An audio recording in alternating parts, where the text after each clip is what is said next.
Il sindaco di Agrigento Francesco Miccichè e l'assessore ai lavori pubblici Gerlando Principato intervengono oggi nell'ambito dei lavori tra via Empedocle e via Pietro Nenni, affermando in questi giorni si è tornati a discutere dell'intervento in corso tra via Empedocle e via Nenni con osservazioni e critiche che meritano una risposta pacata ma chiara e documentata. Molti si chiedono perché l'intervento si svolga proprio in via Pietro Nenni, se inizialmente il finanziamento parlava di via Empedocle.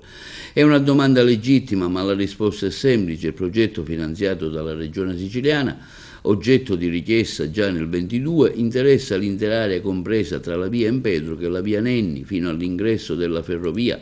La denominazione via Empedocle è stata utilizzata per ragioni amministrative legate al CUP, ma la documentazione tecnica inviata alla Regione il 12 giugno 24, approvata dalla Sovrintendenza il 27 maggio 24, è chiara. Via Pietro Nenni è parte integrante dell'intervento, come attestano i documenti controfirmati dal dirigente ai lavori pubblici Interven Alberto Avenia. Il nostro obiettivo è chiaro, è riqualificare un'area urbana da anni in condizioni di degrado. Noi lo facciamo con slogan, ma con progetto concreto che migliorerà i marciapiedi, la sede stradale, l'arredo urbano e la segnaletica. Non si tratta, afferma il sindaco, della creazione di un nuovo parcheggio, ma della regolarizzazione e valorizzazione delle aree utilizzate a parcheggio, rendendole finalmente ordinate, sicure e accessibili.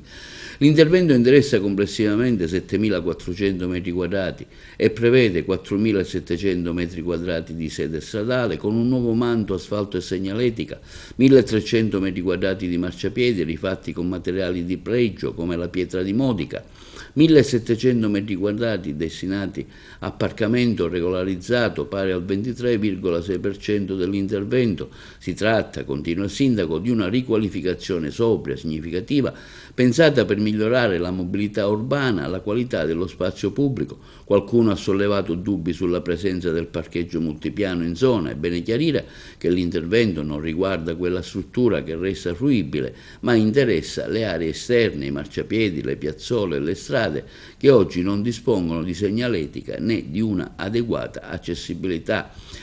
C'è poi chi insinua che l'avvio dei lavori in prossimità delle elezioni abbia finalità politiche, basta leggere le carte.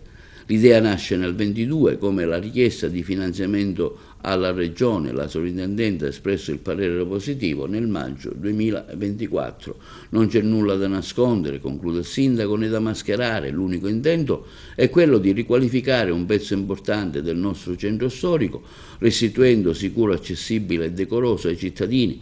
Le critiche fanno parte del confronto democratico, ma quando diventano strumentali e mirano solo a screditare il lavoro dei funzionari, tecnici, imprese e dirigenti, allora è nostro dovere difendere non solo il progetto, ma l'interesse pubblico che esso rappresenta. E chi ha scelto di rimboccarsi le maniche non si farà certamente intimidire né rallentare da chi preferisce restare ai margini, limitandosi a commentare il lavoro degli altri.